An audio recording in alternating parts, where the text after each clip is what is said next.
Welcome to Running for Real, a global community with a shared love and curiosity for running.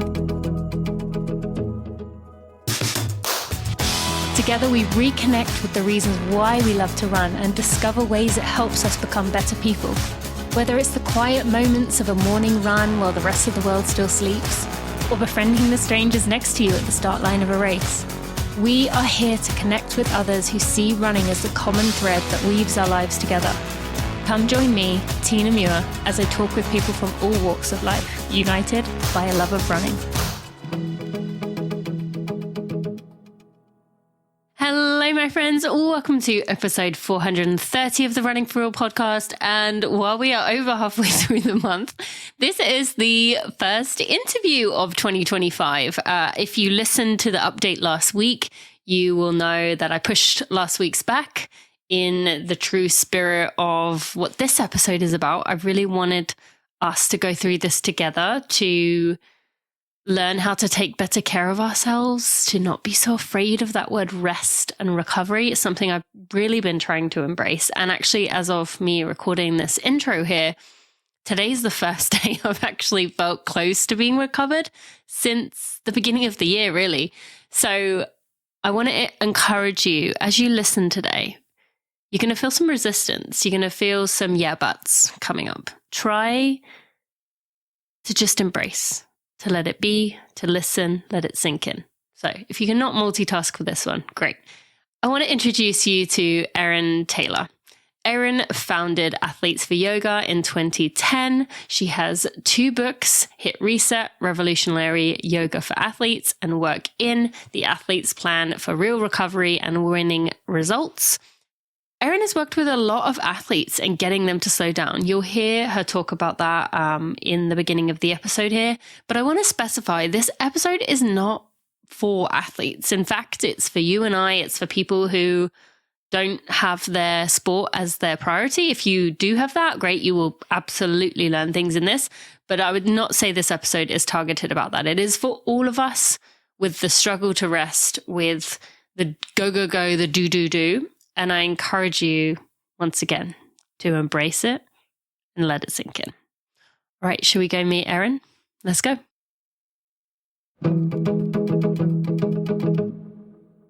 Would you like to wish my Brighton base layer from Tracksmith a happy 6th birthday? Because it is coming up on 6 years since I received that first Brighton base layer. I am wearing it right now. I wear it for my runs. I wear it in my days. It is this seamless, lightweight women's long sleeve or men's long sleeve, if that's the one you prefer, made from an engineered merino mesh. Merino is a fantastic material that can be used to avoid odors, and it can handle multiple days in a row. There is good reason for this Brighton base long sleeve as the Tracksmith best-selling. It has this stunningly soft moisture wicking blend that regulates temperature and is impervious to odor. They designed it as a training base layer so you can wear it under a mid layer or a jacket, but it actually can be worn on its own, and I do wear it on its own multiple times. It's not too tight to wear all by itself. It is got loose slightly on the midsection so that you can keep yourself cool as you warm up during your run. It is just the perfect long sleeve. As a friend of mine, you can get yourself $15 off your order of $75 or more. Go get yourself one of those Brighton base layers by going to tracksmith.com. Use code TINANEW to get yourself $15 off your order of $75 or more. Erin, thank you so much for joining me on the Running for Real podcast. I am excited that you are here and excited that we finally get to connect and have you on here. So thank you for joining me. Thanks for having me, Tina. Lovely to see you. Yeah, you too. And this episode, you know this, I told my listeners this, was meant to come out a week ago. I initially said to you, oh yeah, let's go ahead, we're fine. And you were like, it's okay. Like, because I said I was not feeling well. You said, it's okay. Like, we can put it back. And I was like, no, I'm good. And then that little voice that usually we ignore, I said to myself, am I okay? Really though? And I thought about how hypocritical it would be to mute myself every now and again, to cough or to blow my nose. And I'm still at that point where I occasionally have to do that. But this would have been every 10 minutes, and I would have spent my brain space thinking, when is she going to talk long enough to where I can blow my nose? And so I was proud of myself that I said in that moment, with the theme of this episode, I need to walk the walk if I'm going to be like encouraging people to do the same. So, I'm glad that we are here. And absolutely, a week later. Tina. And can I just say, I was really pleased to see that second message from you saying, actually, I think maybe we should reschedule. I'm a mom too, as I know your kids were home as well. And so 100%. Yeah, it's just hard to do. And actually, I was originally going to begin this episode with a comment my 4-year-old just made literally 15 minutes ago. And she said, we were waking her up, and I said to them both, I'll see you after this recording. And my 4-year-old said, but Mummy, I didn't get enough rest. She literally said, Mummy, I didn't get enough rest. So in that's why she didn't want to get out of bed. And I was like, not only is that amazing she said that, kind of sad that now she's entering into this, she's into what they call it, in the US preschool, UK nursery. Well, no, in the US she would have been in school already. In the UK she would be in school already. But we're already beginning that thing of, I understand you didn't get enough rest, but you have to go to school. And so it broke my heart a little bit, but I was also glad that and I said to her, that's really good. You recognize that you didn't get enough rest last night, and we need to find a way to make space for it, because I don't know. I just found that really amazing. She said that today of all days. Yeah. Oh, that's very insightful. And that also just goes to show, when it comes to rest, I will just say, I just look at my kids for inspiration all the time, because they're just so much more attuned to how they are and what they need. And so we really don't have to look a lot farther than our own children for inspiration for how to rest. Yeah, no, absolutely right. With that, I would love, before we go into this topic more, just following that thread for a minute. I've always really struggled with children's museums or things that were built for children. We just spent Disney World, and we were very over Christmas. We were very conscious, my husband and I, to take periods of time, figure out where the quiet spaces were, and to go there to give us times to get out of that intensity. But in terms of children's museums, I've always struggled because I felt like there were too much, and the kids came out of it completely frazzled. And so and then I read this book a few years ago called Hunt, Gather, Parent. I don't know if you've heard of it. I definitely encourage it for any listeners. And she talked about in it, I can't remember the woman's name. I'll put a link in the show notes for everyone. She talked about how, essentially affirming what I'd always thought, you should never take your children to a children's museum, to Disney World, or to the playground even, unless you want to go, unless you get something out of it, because otherwise the children come out overstimulated, hungry, tired, exhausted, unable to control themselves because they just want rest. But you also feel resentment towards them because you're like, I just did this for you, and now you're melting down. And so I've carried that with me, and I always take it into even the playground. If I'm going to go, I'm going to read a book. You two can go play. If you don't want to play, we can go home.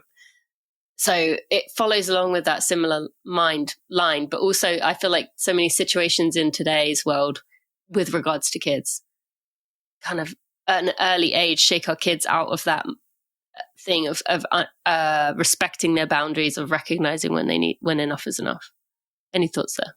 Yeah, absolutely. And what you were just saying, taking your kid, leaving a museum all overstimulated, or feel like you could have been talking about a kid's birthday party. Yes, exactly. It was another example she gave. Yes. How many of those? And when they're little, it's, it's hard to help them like find those boundaries for themselves. And honestly, I feel like that's part of our job as mama, as parent carer, is to kind of help them to find those for themselves gently. And oftentimes that just means saying no to things. And, you know, how often do we say yes to every like kid birthday party? And honestly, that's become a practice in our household, is we tend to just, you know, shamelessly say no, because there are so many. And if we said yes to everyone, we would spend every weekend doing that. And obviously we want to honor, you know, the celebrations of, you know, other families in our community.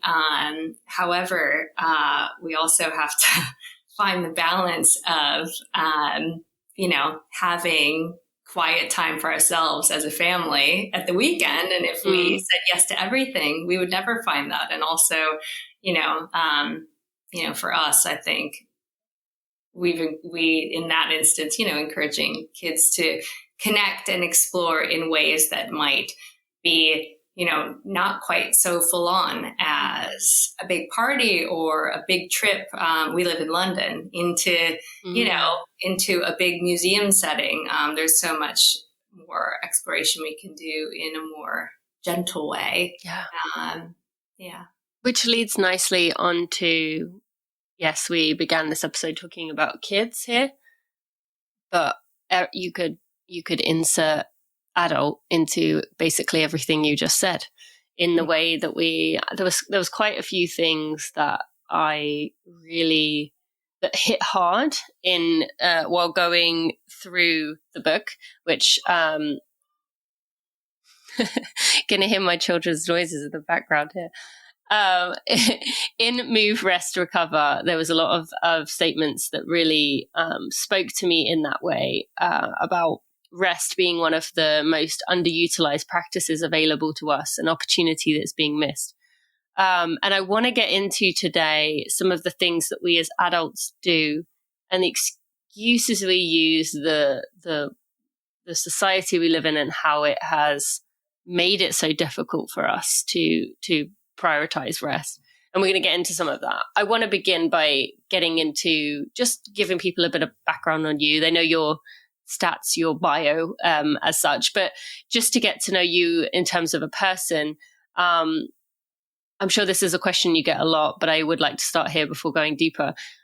Was there a moment that you can remember where you realized that encouraging people to slow down, to take care of their bodies in ways that were very much different to what we're told on a day-to-day basis, in terms of rest and recovery and rejuvenation? Was there a moment you remember thinking, actually, I'm a lot more interested in this than most people, or I seem to be the person always encouraging people to take this? I don't know that there was a distinct moment. I would say this interest and passion, really calling I feel to help people relax, I think emerged maybe a little bit more quietly. I have been teaching yoga for over 20 years, and I can remember even in my early days of teaching, I noticed pretty quickly the imbalance between working and resting. It's everywhere we look. And as I think you and probably your listeners know, I've worked with athletes for many years. And I think even as a new teacher, I would come with kind of these plans, you know, very specific to whatever sport I was working with, really thinking about their performance needs. And 10 times out of 10, I would have to scrap my plan and just have everyone lie down, basically, and rest. And so that it became pretty clear, in my early days of teaching, that universally what everyone needs more of, whether you're an athlete or not, is more rest. You mentioned there about working with these athletes and recognizing, and you began the book that way, of sharing that you had these plans in mind for these athletes, of help, and what they wanted, what they were telling you was like, in some ways was maximizing, how can I get better? But in other ways, what they needed, what they wanted was to just, lie on the floor, rest, do these slow movements. That, it seems, maybe surprised you about athletes at first, or maybe it didn't. I would just love to hear what did surprise you when seeing these athletes, and what didn't surprise you as you began to spend more time with them. I'm sure you noticed some patterns. Yeah, I think like with athletes specifically, and I think this is kind of misconception with a lot of yoga teachers, is you see this athletic body and you want to work it. And athletes, they want to work. That's what they do. However, we're not designed, our bodies are not designed to work all the time. Our bodies are actually engineered for balance. And it's actually really surprising. I mean, it's actually not surprising given just the pace of modern life, how difficult it is for people to unwind.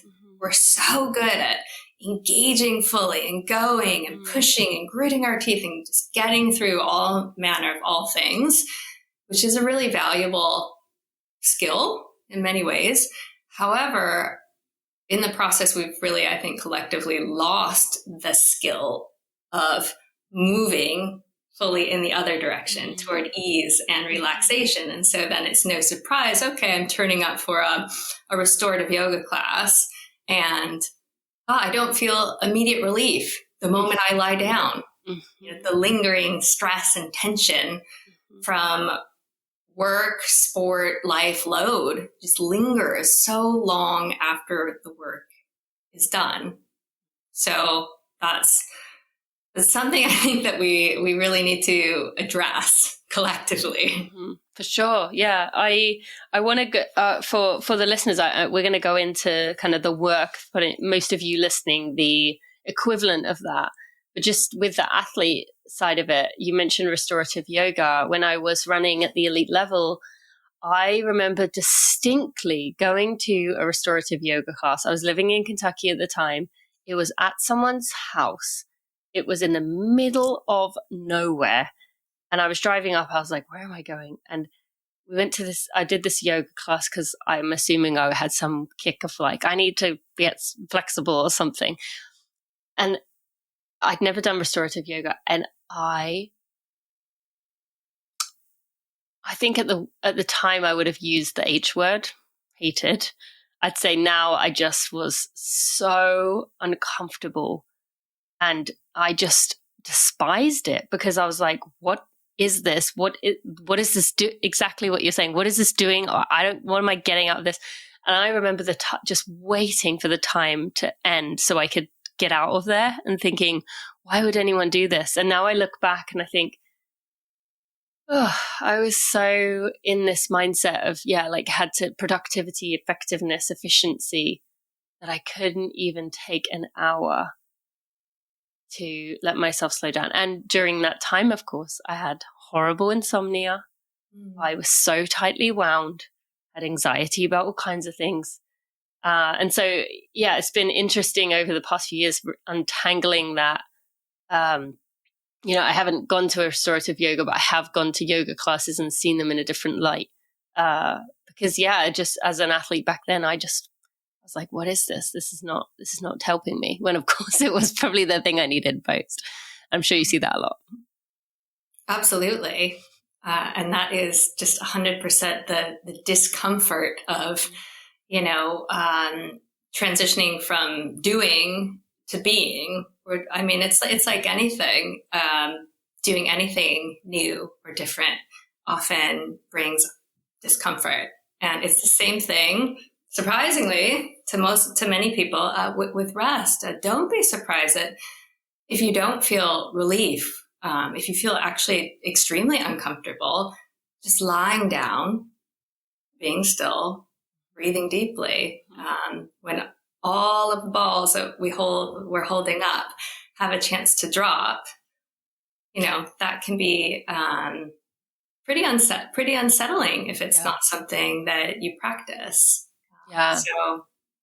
So what is before we go into scenarios that the listeners might understand and feel closely, what is a way that you yourself struggle to rest even with all these years of experience? I think like anyone, the feeling so often that we have to get all the things done. We don't have time. We have to tick everything off the list before we can rest. That's something that I, face like everyone. And,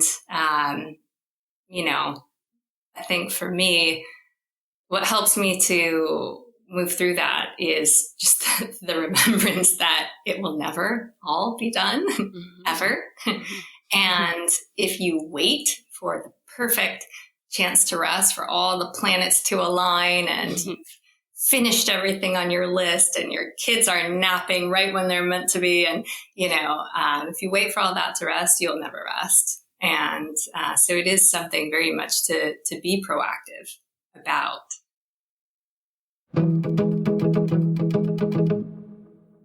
Friends, I'm so excited that it is finally the time I can start dreaming about running a race again. I'm not ready to sign up yet, but I'm on my way. And I say I'm on my way because last week, for the first time, I reached an amount of running where I could bring my gels back into the mix. Of course, it was a Precision Fuel and Hydration gel, had that 30 grams of carbs. It left me feeling good in the second half of my run. I enjoyed the taste. I had missed the taste, especially as it's been too cold to get out cycling. I haven't been using them the last few weeks. And now I can begin building up for my race, so I'm ready to go on race day. Now, if you are someone who is planning a big race sometime this year and your nutrition is not something you have dialed, that is one of the most important things we can do as runners. And if you go to check out Precision, you will not go back. Especially, they have a free fuel and hydration planner that will tell you what you as an individual human will need. You will insert your information. It will tell you what you need. You can have a free call with their video consultants, with their athlete support crew. They will answer your race nutrition questions. They will act as a sounding board for your fueling strategy. No hard sell, just an experienced and friendly human who knows the science and is full of practical advice. I'll put links in the show notes to both of those things. And if you are ready to go get yourself some fuel through the gels, through the chews, through the electrolytes, go to precisionfuelandhydration.com/Tina. That will also apply a 15% discount code. You can also use code Tina Sent Me at precisionfuelandhydration.com. That's code Tina Sent Me.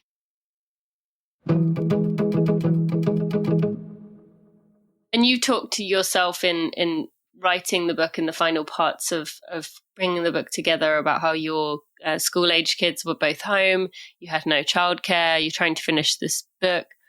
Were you able to prioritize your own rest during that period of, that's such a good example that I think, listeners may not be writing books that have deadlines, but have something that is, you have a limited amount of time to get it as close to where you want it to be as possible. You have this element of, in terms of children, or could just be in terms of other life demands that don't care whether you've got this important thing you're finishing.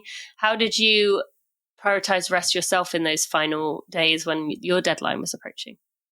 Well, knowing how important it is, and also in the process of writing this book, really wanting to practice what I'm preaching. That's always been really important to me. And in the book I wrote about, actually when I was finishing the book, the kids were on summer holidays. So they were home and underfed, and it's that time and space is a lot harder to come by, and you have to be a lot more fluid. You can't be rigid about, I'm going to have a rest when my kid naps, or when this or that, because kids expect the unexpected, right? Yep. Yep. And, I found for me during that time, what has helped is involving them in the process. They've always practiced yoga with me and seen me doing my practice. So I think they've become more attuned to that. We always have yoga mats just open around our house. as a gentle invitation to have a pause. And I've also just become used to, doing yoga surrounded by a sea of Lego or with cartoons on in the background and, getting on with it and realizing that it might not be perfectly quiet or serene and interruptions are inevitable, but you can keep going and you can find those moments to pause and kind of stay close to yourself. And in doing so, that really is fuel. And I think also, as a parent, for your kids to see you resting is really important. In the book, I gave the example of how, approaching this deadline, feeling the pressure to get it done, then being a little bit fizzy, let's just say. And I remember I had asked them, can you guys please just go upstairs and calm your bodies down? Which is, a phrase like we're used to in our house. But, and I kind of fully assumed they would just go upstairs and carry on being crazy, and just silence descended. And so I carried on a bit, and then curiosity got the best of me, and I went up and I found them just, in bed with their legs up the wall, reading books. And, and that's, again, something they've seen me do almost daily their whole life, really. And so it's like rest is also absorbed in ways that we don't always see right away. It benefits not just us, but everyone around us. Yeah, well, let's speak to, you talked in the book about challenging people to say, when someone says, oh, how was your weekend? What did you do this weekend? Just challenging them to say, I just rested. And I've always been someone, when someone says, how are you? I don't say good, thanks, you. I just can't do that. I always give some kind of positive and some kind of negative. Like, I'm just coming back from a cold, but I'm excited for this or something. Yeah. And so the same with when people say, how was your weekend? I quite often say, actually, we didn't do much and it felt really good to do that, which is not quite what you said. But I actually feel I can see almost the permission that it gives them, or like the longing for that in the other person's face of like, oh, that sounds really nice. We did this, and this. But it almost is like they see it as like oh, she was able to confidently say we didn't do much. We just stayed in and it felt really good.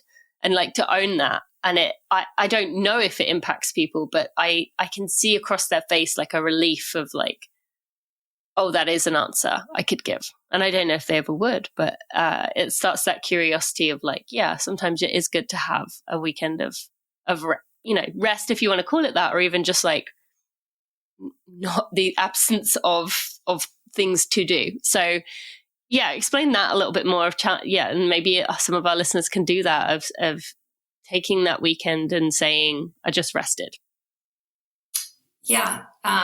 Well, first, like just try answering that question in that way. How was your weekend? What did you do? Like try responding with, just to test it.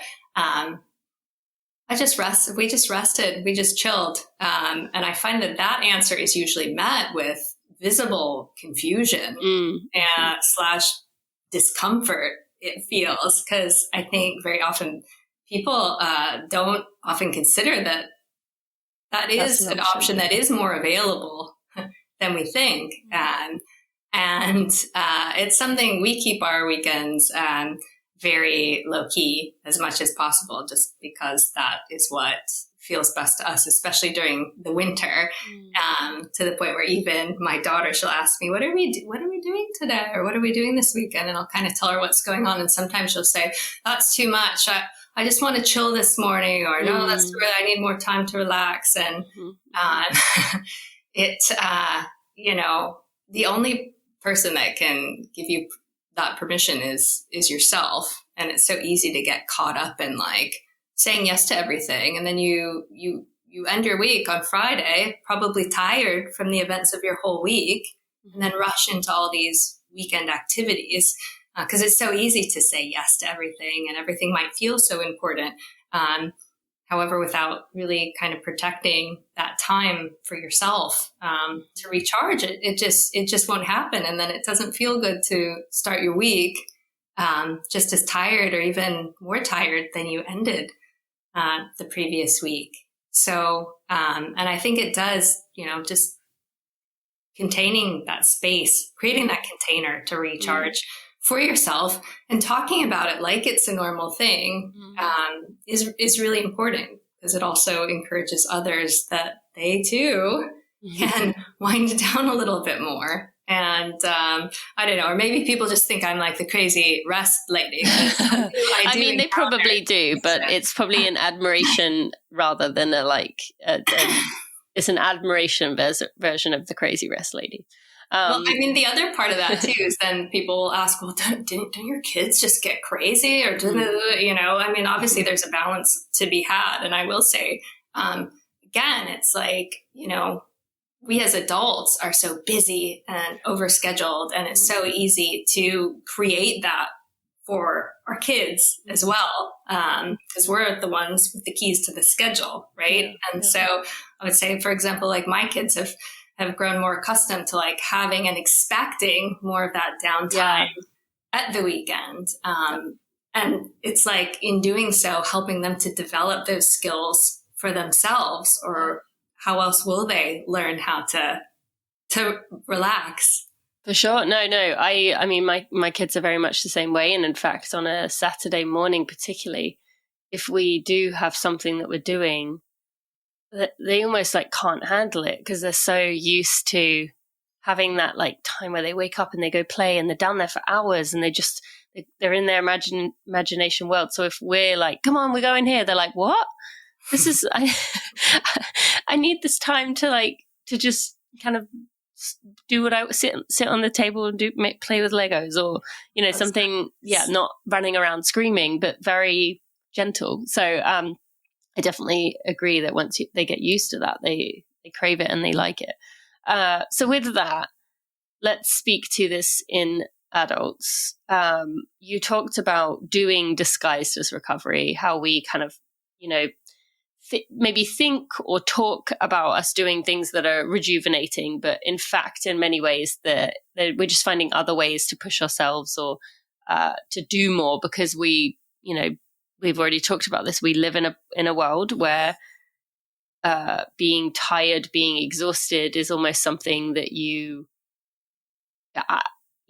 said the word proud, which is I guess the best way to describe it, that we've got to a place where we feel proud of our fatigue and our tiredness. Of honor, right? Yes. So speak to that, of like this piece of it, of people listening thinking, well, I do recovery activities, but maybe not so. Yeah, definitely. And I do think, I'll again back to like the over the weekend, how was your weekend? People like list of, I'm knackered. We did this and this and this and this, but it's almost like, are you complaining? Are you proud? Yeah. Is this, how, and I think that distinction needs to actually be made. What could be some examples of ways that we might think we're doing rejuvenating or resting activities, but actually we're just doing more? Exactly. I mean, I think that happens all the time. In yoga, for example, it's like, I'm going to tick the yoga box because that's yoga's relaxing, right? Mm-hmm. But then someone will go to a hot power vinyasa yoga class after a long week, or if you put in a high mileage, and then you think you're ticking the recovery box by going to a power yoga class. I mean, I think we need to be more honest with ourselves about,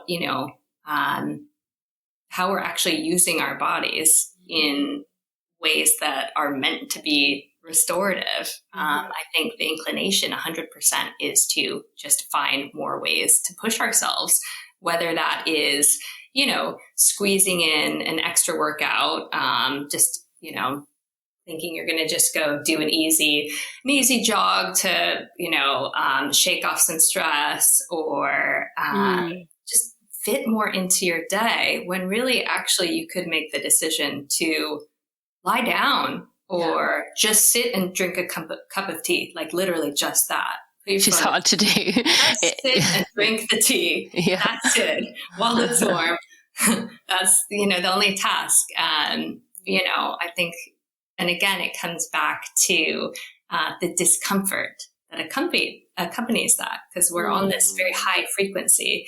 We're so accustomed to, going and making and doing that this almost like, this like high almost that we're on, it feels normal, but it's not. And we're not designed to operate in that way. It's not sustainable.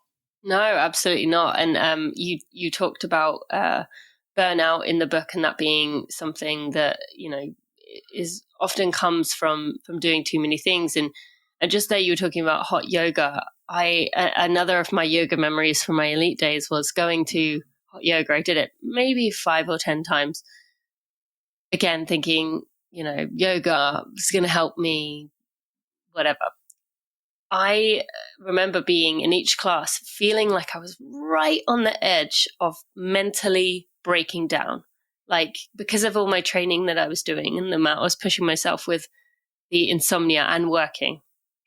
I genuinely felt like I was so close to, in each of those sessions, to just falling onto the mat and crying in a puddle, being like, I can't do this, like just broken.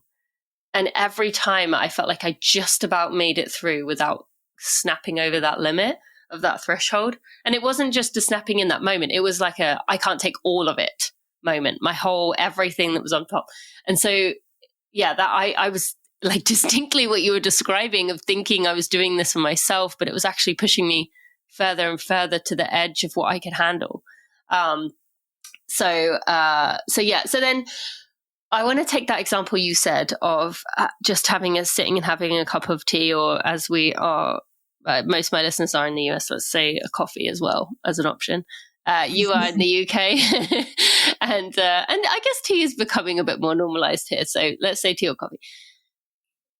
Often when I think about people that I talk to about kind of slowing down a lot more, because I do a lot of this, of what we're talking about, of sitting on the couch, of resting, of really, recognizing when my body needs that time.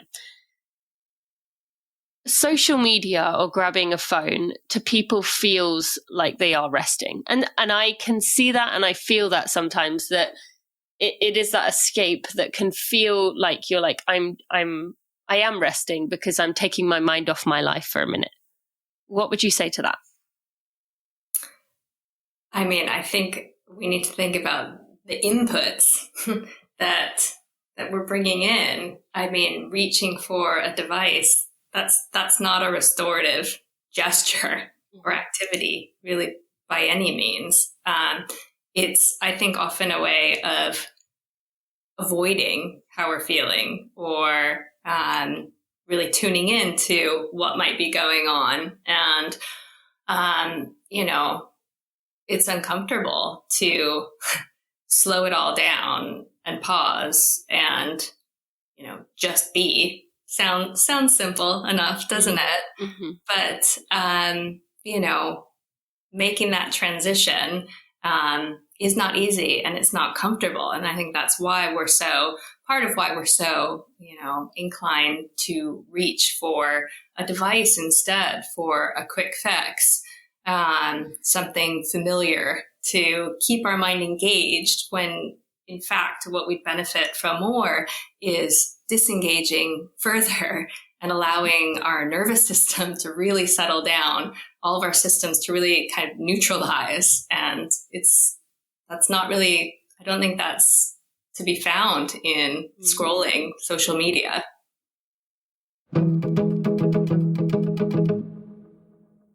Friends, did you see the exciting news at the end of last year?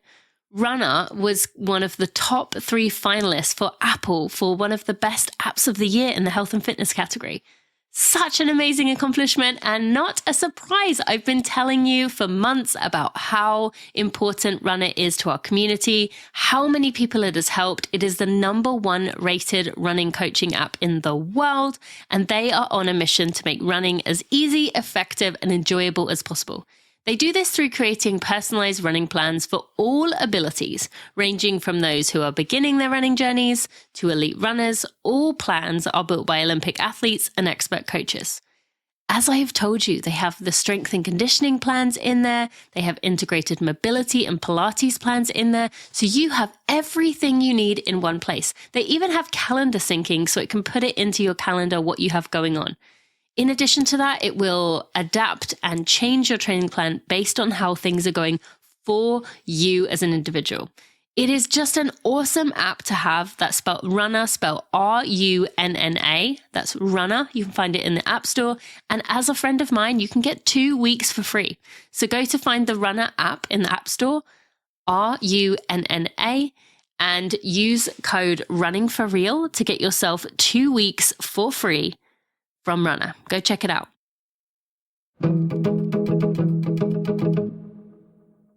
And it's something that we might feel like it's helping us in the moment, but then, as you said, it doesn't actually get us any closer. So do you have any suggestions? Like, there's the leaving it in the other room. If someone just finds it really hard, not even consciously, but mindlessly grabbing the phone, or maybe speaking to the discomfort of like rest and rejuvenation that you're talking about here at first is going to be uncomfortable because you're not used to it.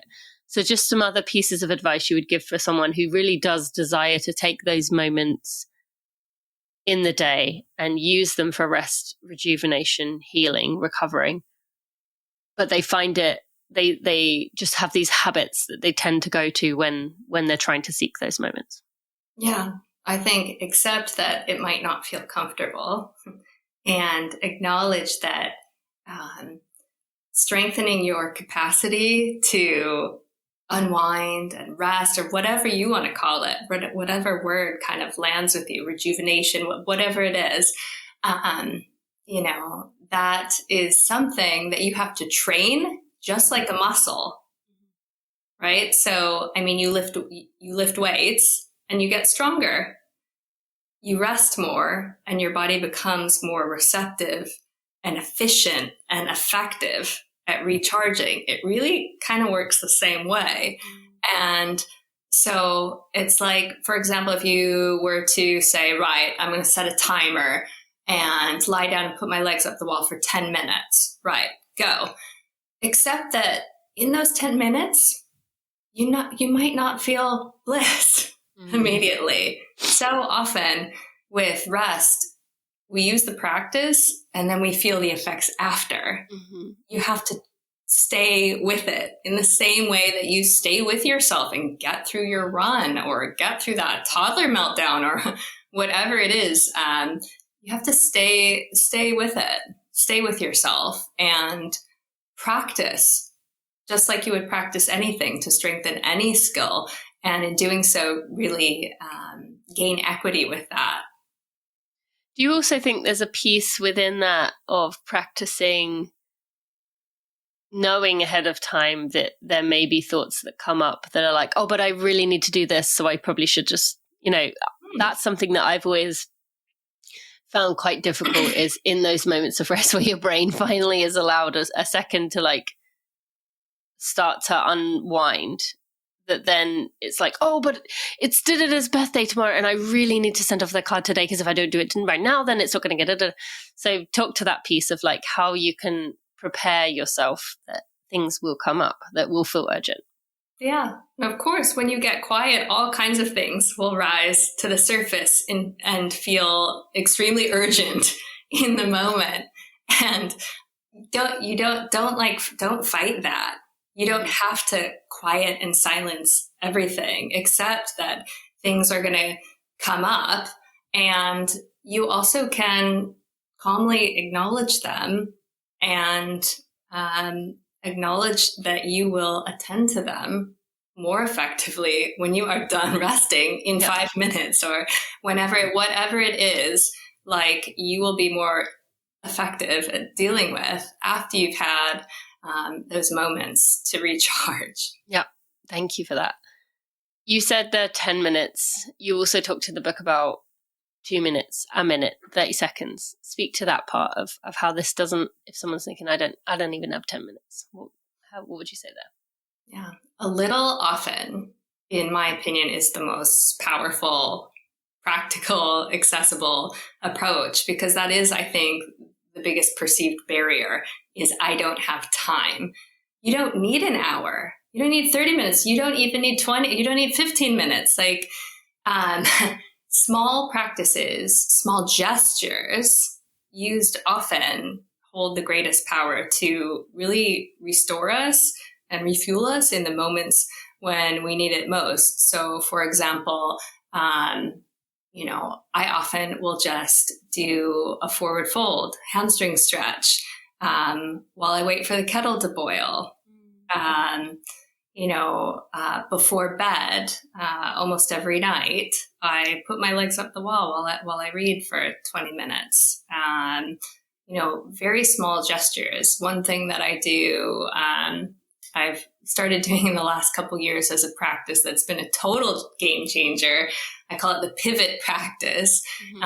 When it's time to wind down my workday and transition to mommy mode and go head off for the school run. I mean, it's so easy to, work right up till the last possible moment, and then we're rushing on to the next thing, or run as long as possible, and there's no transition to your next thing. You're just rushing from thing to thing.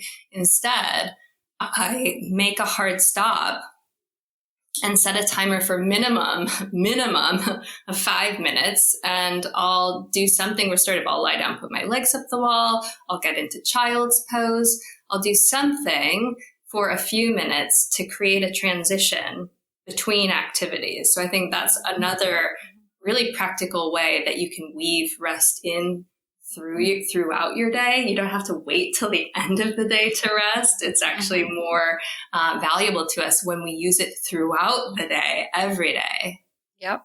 Wow. That piece of transition is the part that definitely I find the hardest. The amount of times I am rushing back from one thing, throw my shoes on the floor and run upstairs, and because I'm, either a minute late for something, about to be late for something, it's 59, and I can feel that now I'm more aware of it in my body, and I know it's not good for me to be doing that. Let's speak to, what about these activity trackers that allow you to see your rest? Are you a fan of recovery trackers, or what's the word for them? Activity trackers, I suppose. To show maybe where you are overexerting yourself, or where you do need to find some spaces to rest. What are your thoughts there? I mean, I think they can be handy for those who are very sort of, more data-driven and inclined.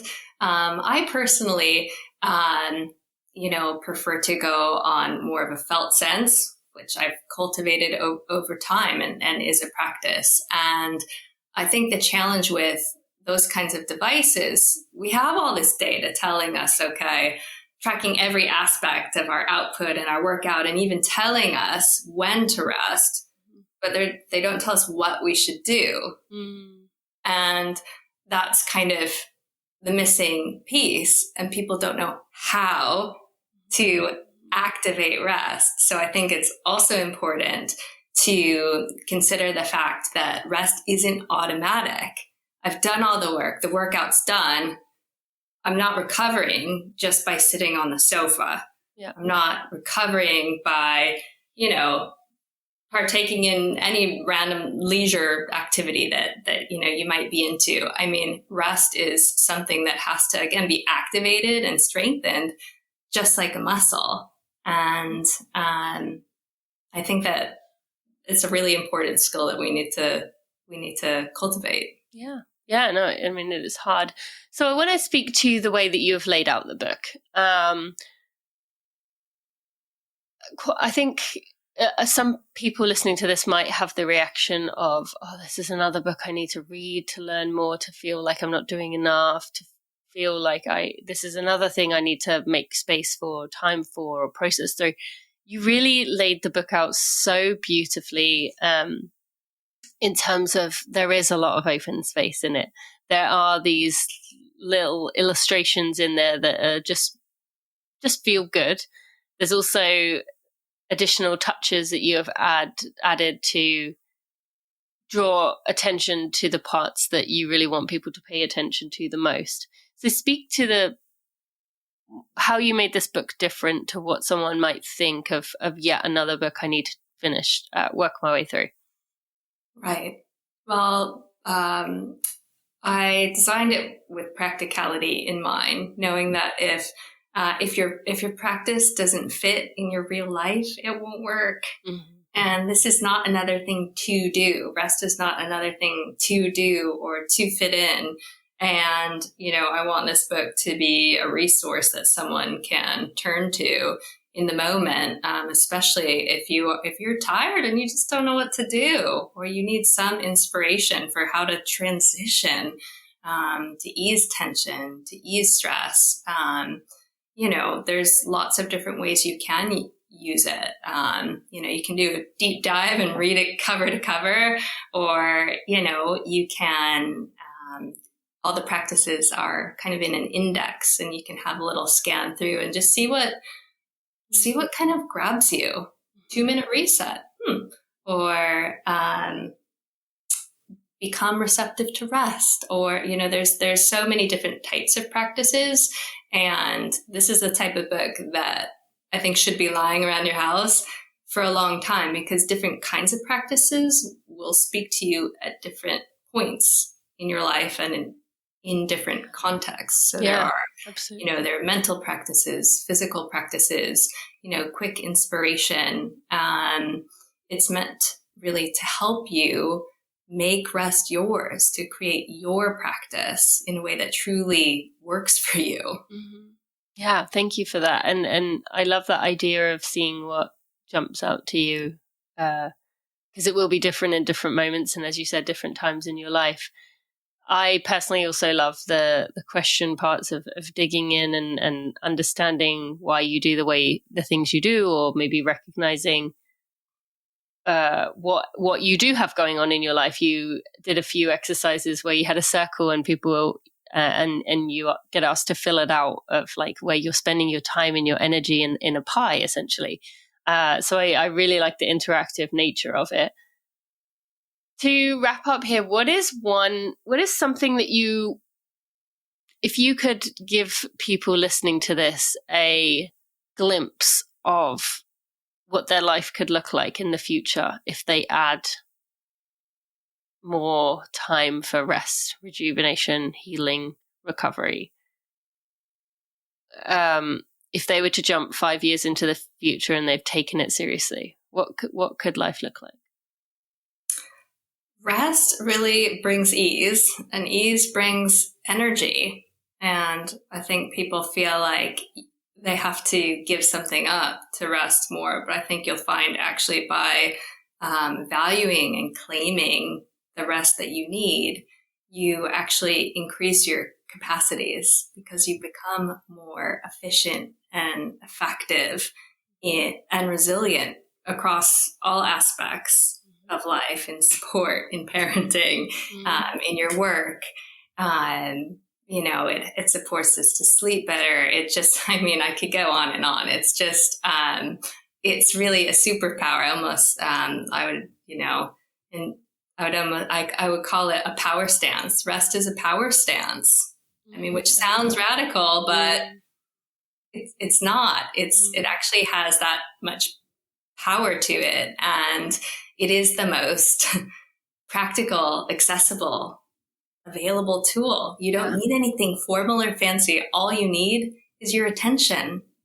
Yes, that is so true. And thank you for reminding us today that it doesn't have to be a 30-minute yoga class. It doesn't have to be these sit on a mountaintop with your legs crossed moments that people think they might be of meditation, but there are simple ways you can do it. You've talked a few times about your favorite way one of your favorite ways to do it is legs up the wall, like you mentioned.